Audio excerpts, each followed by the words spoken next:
Thank you. I enjoyed Doug's program so much.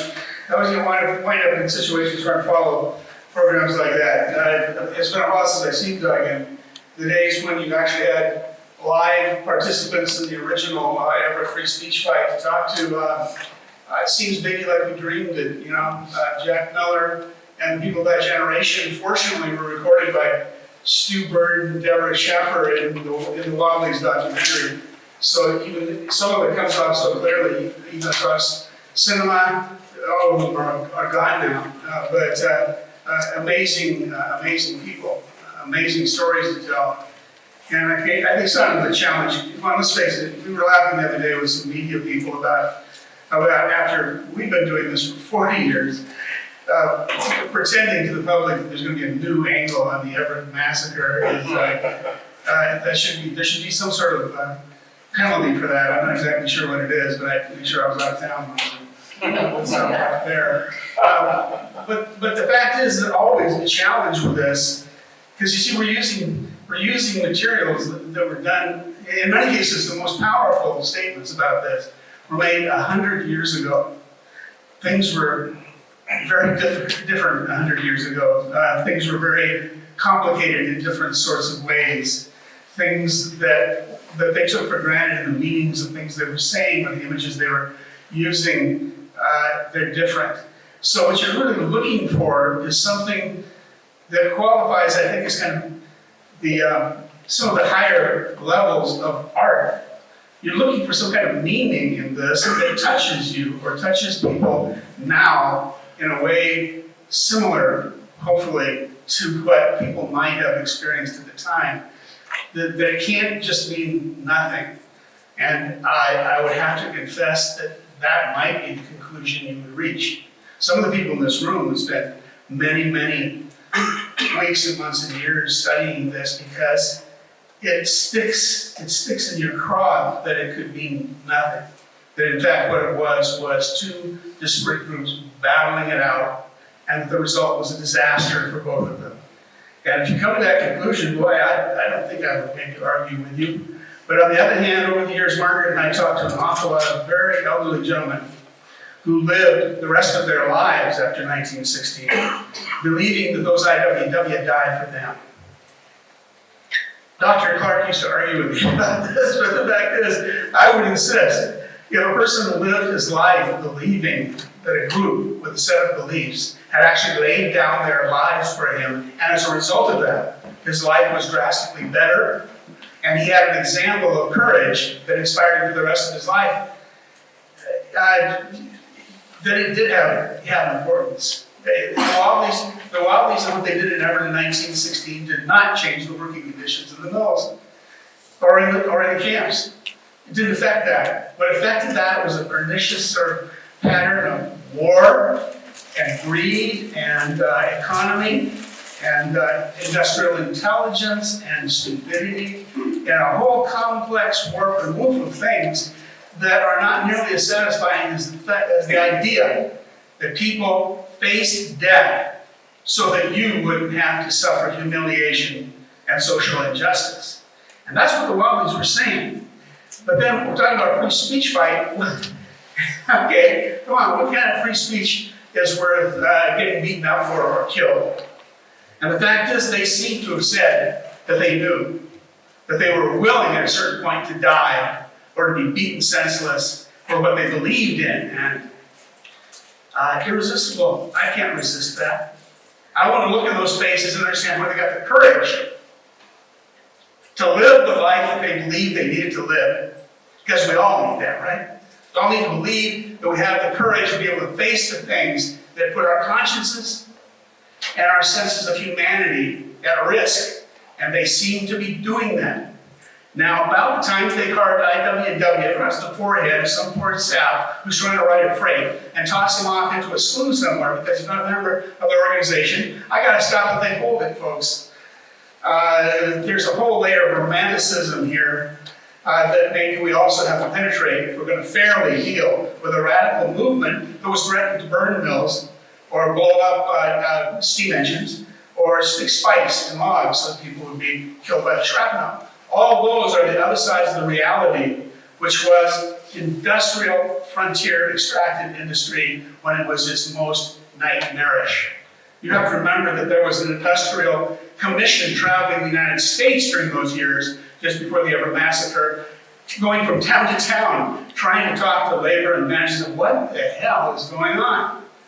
You're having strikes that result in mass violence. You're having people are injured and killed on the job. It's such a regular. Children are winding up in factories before they've had a childhood.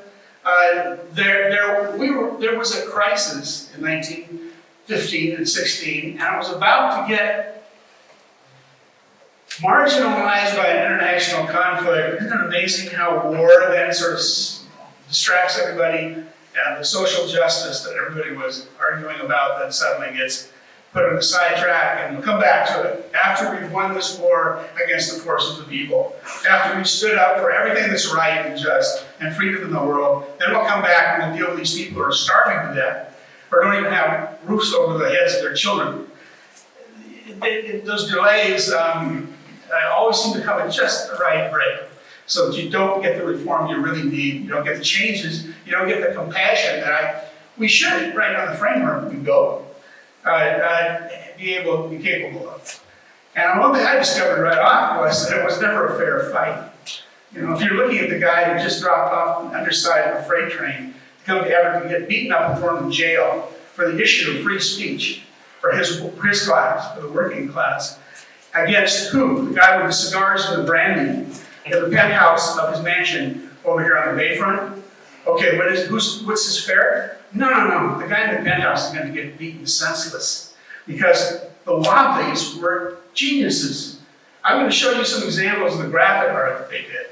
And after 100 years, it's powerful stuff. It's funny stuff. The individuals who were doing this were using art to express themselves. Free speech may or may not mean much under normal day-by-day circumstances, but when it is practiced as fluently and as powerfully as the IWW were doing it, you better be afraid of it. Now, the people who oppose the Wobblies in Everett, those guys are the villains. They'll always be the villains, so they can't dig their way out. Don McRae, archfiend from hell. He's a guy who got elected in 1912 with the rest of the progressives. Cleaned up the jail. Treated prisoners better than anybody ever had.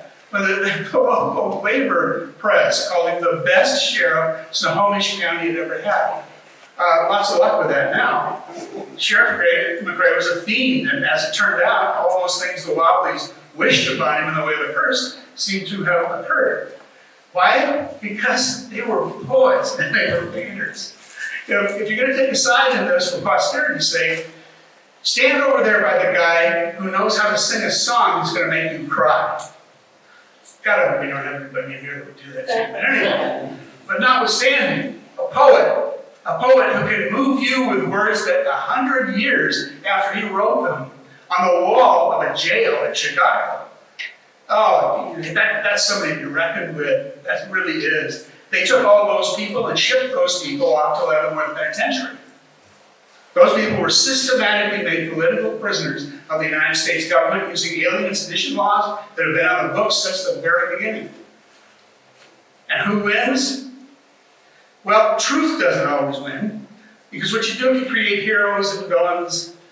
All the really interesting stuff in the middle all gets lost. If you're just looking for white hats and black hats, next week is your week. 135 years since the gunfight at the OK Corral. Celebrate that. Don't celebrate what happened in Everett. Everett is an example of mistakes. It's an example of complex relationships between individuals who were never going to be able to really talk to each other like normal human beings, and as a result, we're going to wind up shooting at each other under circumstances that were, the nicest thing you can say about it, stupid.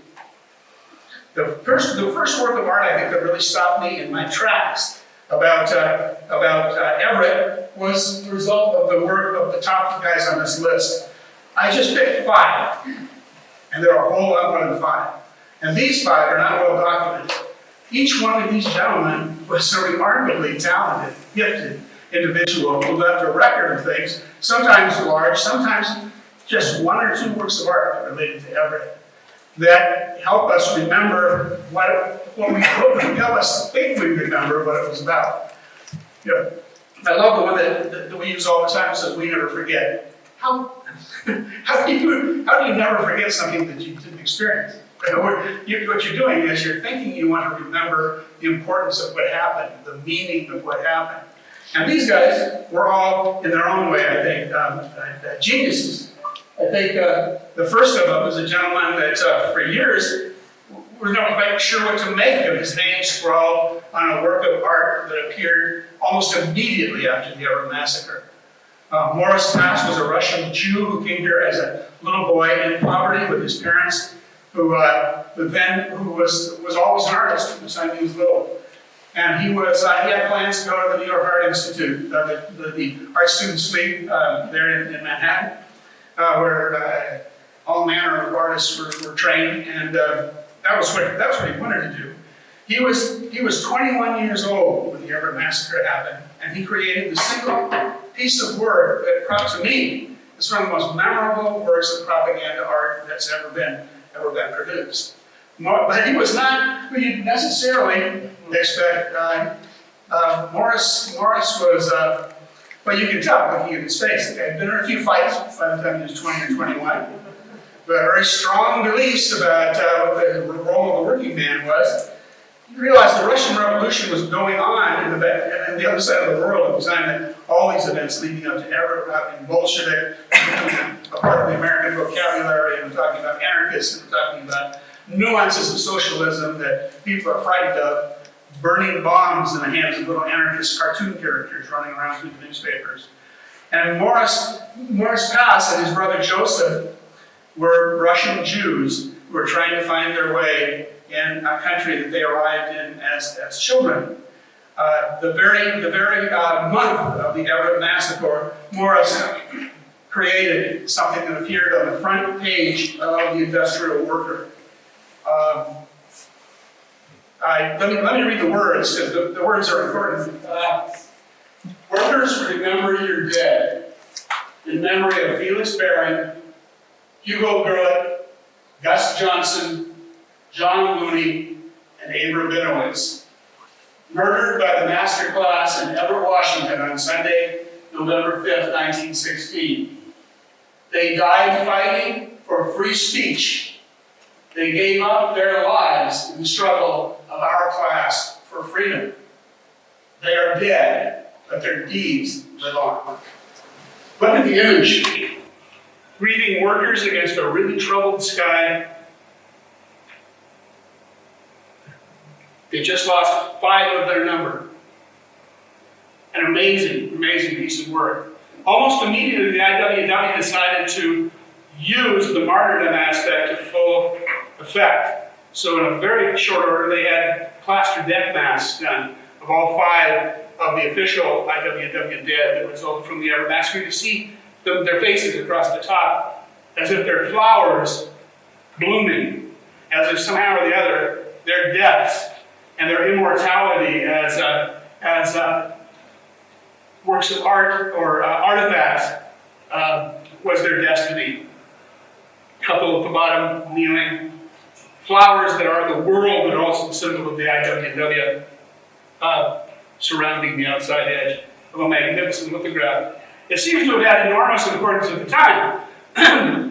The Everett Wobbly office at 1115 Hewitt, they were hanging out a banner that you're probably all aware that the song being sung by the IWW when they arrived in Everett on the Verona was P.P. Bliss's hymn, Hold the Fort, when the English transport workers had changed the lyrics a little bit so that what we were talking about was labor and not the forces of the Antichrist. But if you look across the banner that says holding the fort in Everett, also the office dog over there on one side. But right smack in the middle is a copy of Morris Pass's lithograph in the hands of, these were distributed in large numbers and of course appeared on the front page of the Industrial Worker newspaper. Well, as his reward for having so effectively done a lithograph eulogy for the 5 IWW dead from Everett, he and his brother were headed back east as I mentioned, his real ambition was to get to New York, where he himself into art school, as if he looking at the piece of work at the age of 21, thinking, I'm not so sure he needed much schooling at that point, but they were arrested for failing to comply with the draft law of the day. Both Morris and his brother Joseph did 2 years in the Neil Island Penitentiary for refusing to serve in the war. They didn't even refuse to serve. Actually, they had signed up, but there was confusion over their registration date. My own grandfather didn't sign up before the draft until 2 years after the war was over. He went up to Canada and worked in a farm and came back down and said, oops, I think something got lost. These people were earmarked because they were considered dangerous. And if you look at workers, remember you're dead, you know exactly why they were dangerous. These people were eloquent people expressing viewpoints that made them a political danger to the existing political realities in America. I love this picture. That's Morris in the upper right-hand corner there. He's posed in this picture. He's got his dog in there. He's got his shoes down by the stove down below. Anyway, but after he got out of, it's funny, it's almost like a cartoon image of, as soon as they let him out of jail, he just scooted right on back to the Big Apple and got himself into an enclave in Greenwich Village. A lot of Russian Jews in New York City in those days, and he fell right in with a group of radical artists who were painters and poets, and he lived the rest of his life in a group of people who loved him, and vice versa, in Greenwich Village. And I'm happy to have heard that, but I'm disappointed to see that only old lefties and radicals know about Morris Pass. Morris Pass, especially with just one piece of work in Everett, I think, left a vivid part of the living memory of what the Everett Massacre was about. And the IWW's attention to remember the names of the individuals who gave up their lives and to transmit a message through art that communicated to the average individual. Sometimes art is used to distinguish the really smart and really wealthy people from the rest of us. Sometimes art is used to directly communicate with where we live. And Morris Pass was, at the age of 21, already a master of hitting us right exactly where we live. An amazing piece of work. And we've been using it without really crediting it off and on. And in fact, a couple of high school students not too long ago claimed credit for it when they published a report.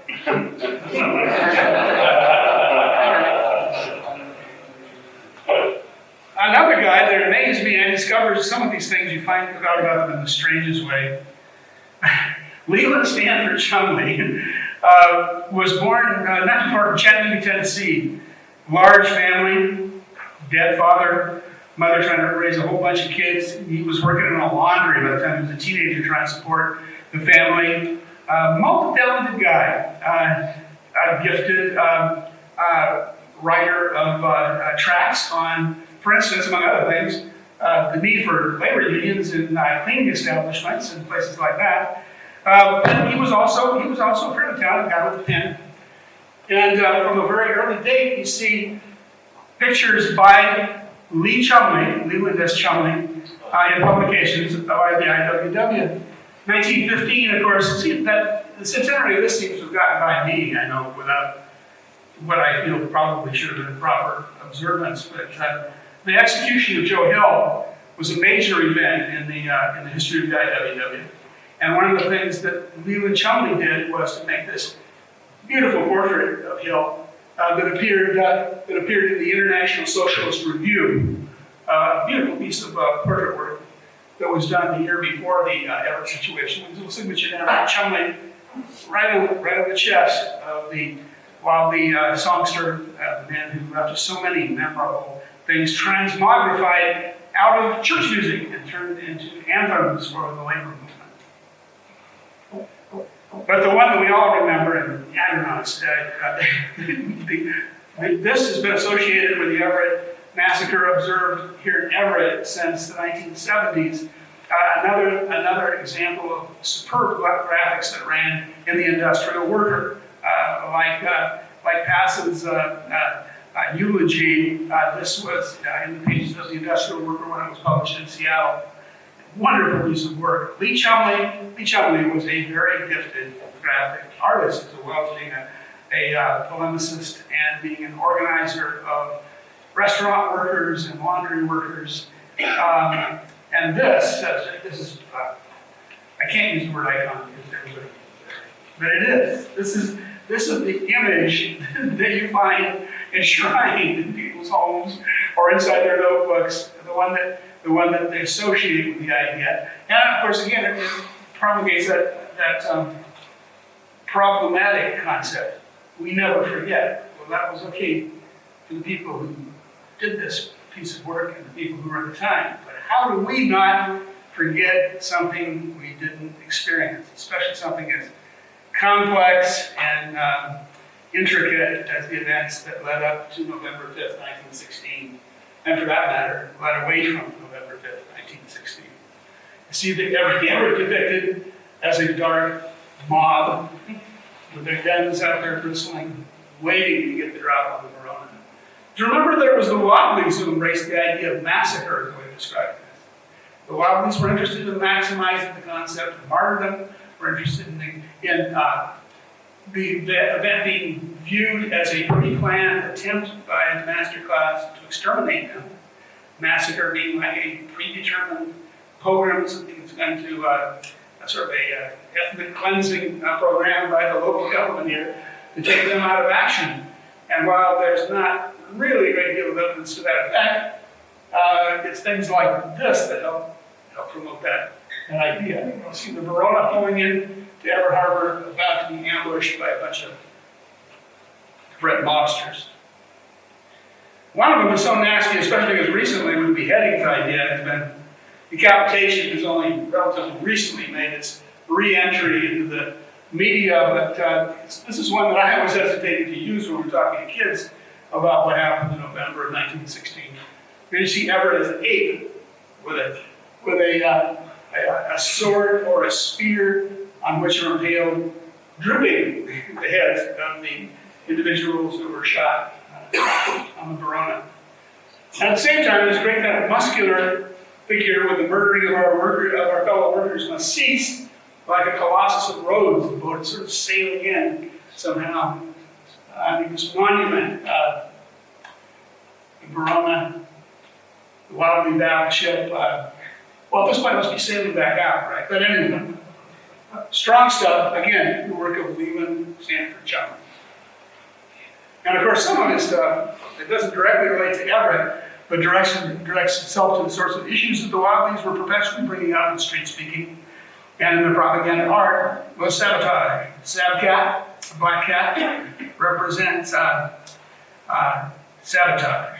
The wooden shoe, the sabbat, would be thrown into the works that would damage the factories where people worked, cause mayhem in the workplace. This one is especially powerful because, let's say it could be Everett down below there, right? But by this time, he was not actually working in Everett at the time.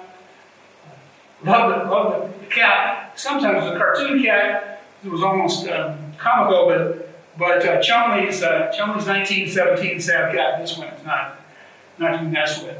I have a black cat. It sometimes does that. When it does that, you don't mess with it. See by his back leg back there, it says Chumley directly under his rear leg back there. But Leland Chumley was not destined to become, he didn't live a very long life. He died at the age of 50. In the 1920s, he like Morse Pass, found his way to Greenwich Village. He been to the Pacific Northwest and decided that someplace else might be better. In Washington Square, Greenwich Village had absorbed, of course, more than its share of American artists and intelligentsia. And Chumley wound up being a cornerstone of Greenwich Village history. Some of you may have visited Chumley's in Greenwich Village.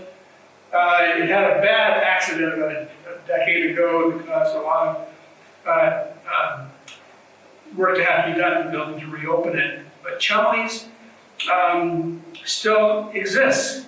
And over the years that Chumley's existed, well, he opened it in 28 and he died in 1935, so his involvement was not extremely long, but even during that time, all manner of prominent American authors were habitués of Chumley's or had parties there when books appeared. You see the plaque that stands in Chumley's credits Willa Cather, E. Cummings, Theodore Dreiser, William Faulkner, Ring Lardner, Edna St. Vincent Millay, Eugene O'Neill, John Dos Passos, John Steinbeck.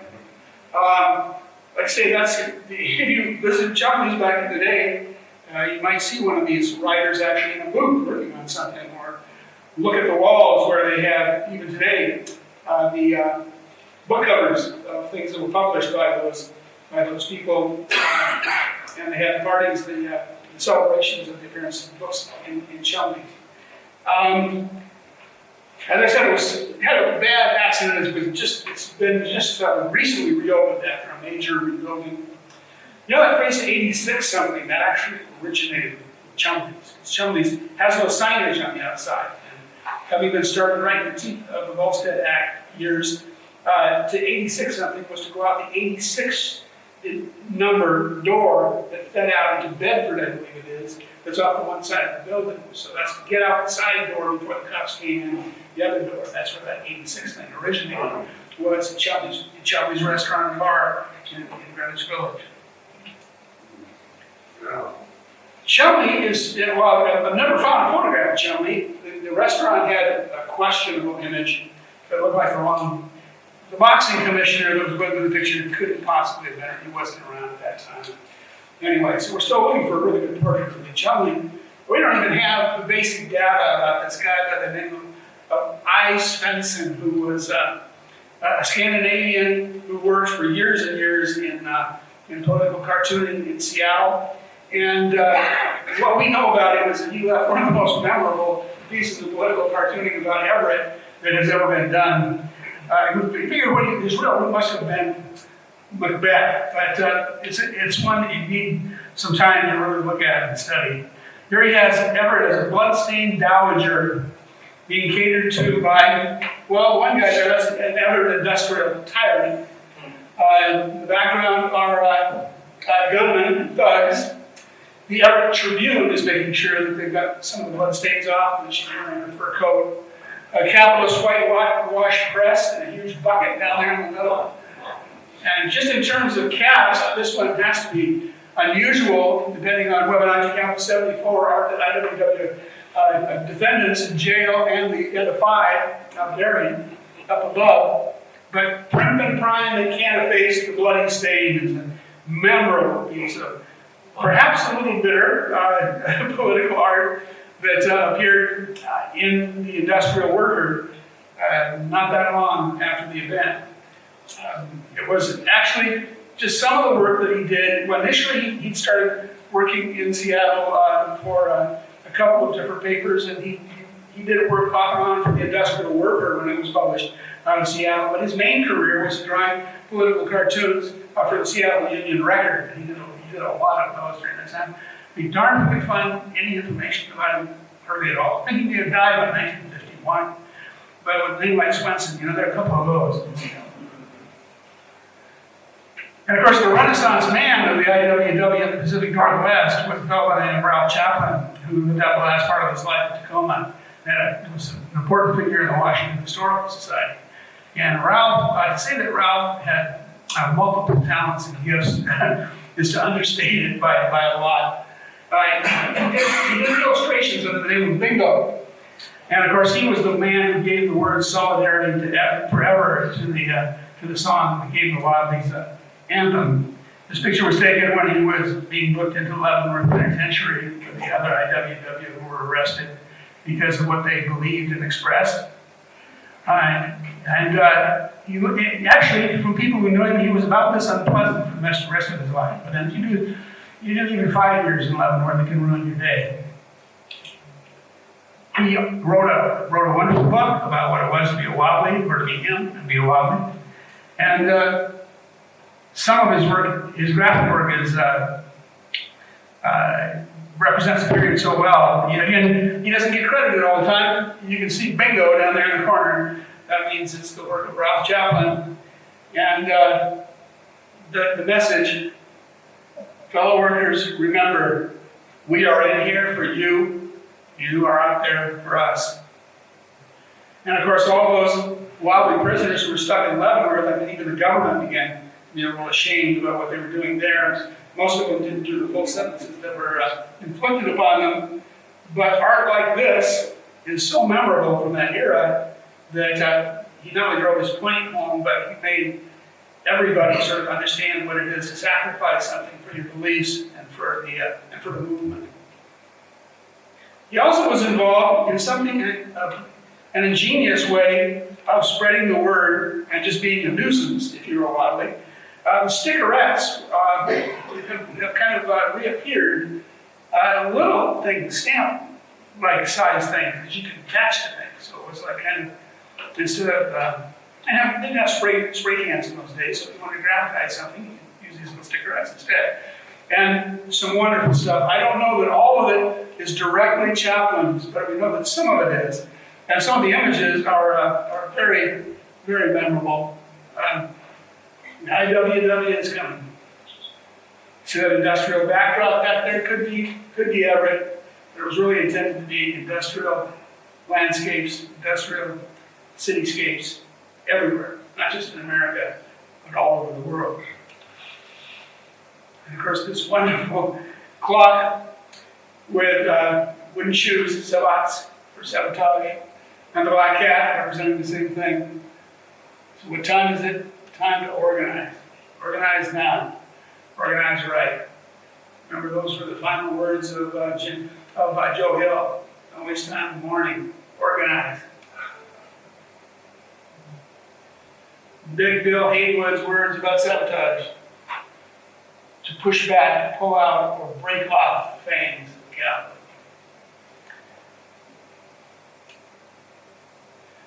But of course, perhaps the single most memorable accomplishment by Ralph Chaplin, from our standpoint today, is a poem. Just a very short little poem that he wrote on the wall of Cook County Jail back in Chicago when they had arrested a bunch of them before they started the show trials and shipping them all off to Leavenworth. More Not the Dead kind of hits directly at what the Everett Free Speech fight is about. It had a lot to do with what the Wobblies were about in the days when they were fighting town by town to knock down laws that made it possible for the working man to stand on a soapbox and tell the community what he thought was dead wrong about what was going on in their town, in their mills, and in their country. It goes like this: mourn not the dead that in the cool earth lie, dust unto dust. The calm, sweet earth that mothers all who die, as all men must. Mourn not your captive comrades who must dwell, too strong to strive, within each steel-bound coffin of a cell, buried alive. But rather mourn the apathetic throng, the cowed and the meek, who see the world's great anguish and its wrong, and dare not speak.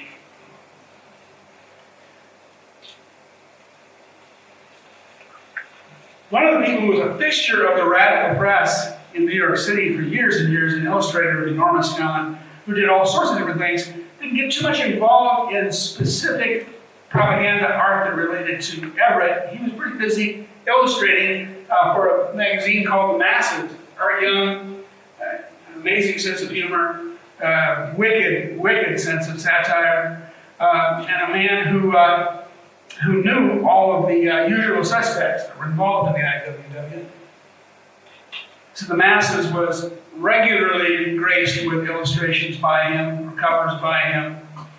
And Mr. Young did things like this one. Fattened by the horrors of war. Yeah. And a hilarious wanted poster for Jesus Christ. Tell who the IWW were identifying with at that time. Unjustly accused, unjustly punished. And Art Young, original, he still, I saw these on the posted places in New York City. I thought it was interesting. It's still alive and well after all these years. There's one poster for Jesus. So has its But he also did sketches at the show trials in Chicago before the IWW were shipped off to Leavenworth in large numbers. Defended by George Vanderveer. There's a wonderful biography of George Vanderveer by Hawley and Potts that was published many, many years ago called Counsel for the Damned. And that's exactly what they called this gentleman, a defense attorney of great gifts who successfully defended Tom Tracy in the Everett trial, and then was not so successful with the group from Centralia, and then likewise not that successful defending the political prisoners after the First World War. But a wonderful, sort of predatory bird-like sort of visage here, sketch done by Art Young in 1918 during the trial. Love is with James Rowan. Rowan, in a subdued moment, perhaps thinking what 20 years in Leavenworth Penitentiary is going to be like. And of course, he's the person who came toe-to-toe with Sheriff McCrae on a couple of occasions and was beaten so severely there at Beverly Park more than once. There's a photograph of Dr. Smith showing the wounds on his back. He was beaten out of Beverly Park. Feisty little guy, and this kind of pensive sketch by Art Young gives us a view of him that's is especially interesting. And of course, James P. Thompson, the guy who led off the Spokane free speech fight, the guy who led off the Everett free speech fight, whose oratory was legendary. Maybe one of the big problems, that was what's so wonderful about what Doug was doing. Doug did a good job of beginning to catch that same sort of flavor of what that street speaking was all about, because the art of street corner oratory had a lot to do with what IWW was all about. And one of the masters, the acknowledged masters of that was James Pearl Thompson, who died in Seattle in obscurity in the 1950s, but was the first guy that pulled off the soapbox in Spokane, and was the guy that when Don McCrae found out that he was destined to be speaking at Hewitt and Wetmore said, "That man will not speak in my town." Yeah, there you go. That's the thing that can't. The graphics survive, and other aspects of Wobbly, magnetism survive. But the fact is, we don't really get to hear the oratory, and in many cases, that tells you so much. You remember back in 1976, the first time I participated in any kind of a voyage, and we came up from Seattle.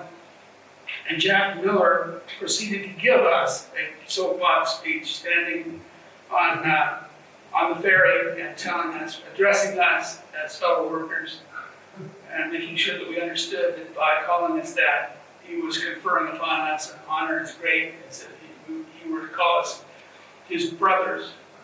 This was a moving moment. A very elderly gentleman who still had the fire and the passion of beliefs that had cost him dearly through his entire life. We still have a great body of material that helps us understand the fire, that helps us understand the passion of the beliefs, and helps us look into what the IWW was bringing to bear to express the ideas that they wanted to express. The free speech issue was important here, among other things, because free speech, as practiced by the industrial workers in the world, was a powerful thing. Whether you're talking about their artists or their orators, it was not something to be taken lightly. It was designed to move you, designed to shake you, it was designed to reaffirm your confidence that industrial justice could be achieved. It just might cost you your life. We're busy, even as we speak, accumulating things and interpreting things that relate to the Everett Massacre. We really thank you for coming, and hope that the outcome of this 100th will be that somehow or the other we actually enhance the meaning of the event. you or I will never remember an event we didn't witness, and we're lucky enough not to have participated in. But if we can find some meaning in it, if we can understand or admire or feel close to the individuals that were involved, I think it gives it meaning. It gives us meaning. Thank you.